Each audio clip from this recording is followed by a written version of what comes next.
നിർബന്ധിച്ച് കൂട്ടിക്കൊണ്ട് പോകുന്നുണ്ട്. എന്തായാലും ശങ്കർ എന്തോ ഒരു അബദ്ധം കാണിച്ചിട്ടുണ്ട്, അല്ലെങ്കിൽ പിന്നെ അവശയാവുന്നുണ്ട്. എന്തായാലും ശങ്കറിനെ ഹോസ്പിറ്റലിലേക്ക് സ്വീകരിക്കാണ്ടാകുമ്പോൾ നമ്മുടെ ഗൗരി അവരെ ഭീഷണിപ്പെടുത്തുന്നുണ്ട്. നിങ്ങൾ കാരണം എൻ്റെ ശങ്കറിന് എന്തെങ്കിലും പറ്റിയിട്ടുണ്ടെങ്കിൽ നിങ്ങൾ വിവരം അറിയും, ഞാൻ ആരാണെന്ന് നിങ്ങൾ ശരിക്കും അറിയുന്നൊക്കെ പറഞ്ഞപ്പോൾ എന്തായാലും ശങ്കറിനെ ICUവിൽ കയറ്റുന്നുണ്ട്. ECG അങ്ങനെയുള്ള കാര്യങ്ങളൊക്കെ എടുക്കുന്നുണ്ട്. പിന്നീട് കാണിക്കുന്നത് മഹാദേവൻ ഓടി വരുന്നുണ്ട്. കൂടെ ശേഖരനൊക്കെ ഉണ്ട്. നീ കാരണമാണ് എൻ്റെ മോന് ഇതൊക്കെ പറ്റിയത്, എൻ്റെ മോന് എന്തെങ്കിലും സംഭവിച്ചിട്ടുണ്ടെങ്കിൽ ഉണ്ടല്ലോ ഞാൻ കാണിച്ചു തരാം എന്നൊക്കെ പറഞ്ഞ് ഗൗരിനെ ഭീഷണിപ്പെടുത്തുന്നുണ്ട് മഹാദേവൻ. പിന്നെ അതേപോലെ തന്നെ എന്തായാലും അവരുടെ കൂട്ടത്തിൽ ഗൗരിനെ രക്ഷിക്കാൻ മറ്റൊരാളുണ്ട്. അതൊരു സമാധാനമുള്ള കാര്യമാണ്. കാരണം നമ്മുടെ വേണി വന്നിട്ടുണ്ട്.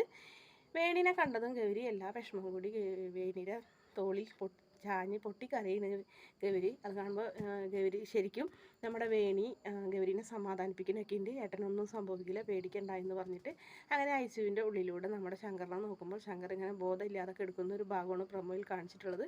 വീഡിയോ ഇഷ്ടപ്പെടുകയാണെങ്കിൽ ഈ ചാനൽ ഒന്ന് സബ്സ്ക്രൈബ് ചെയ്ത് സപ്പോർട്ട് ചെയ്യണം പ്ലീസ്.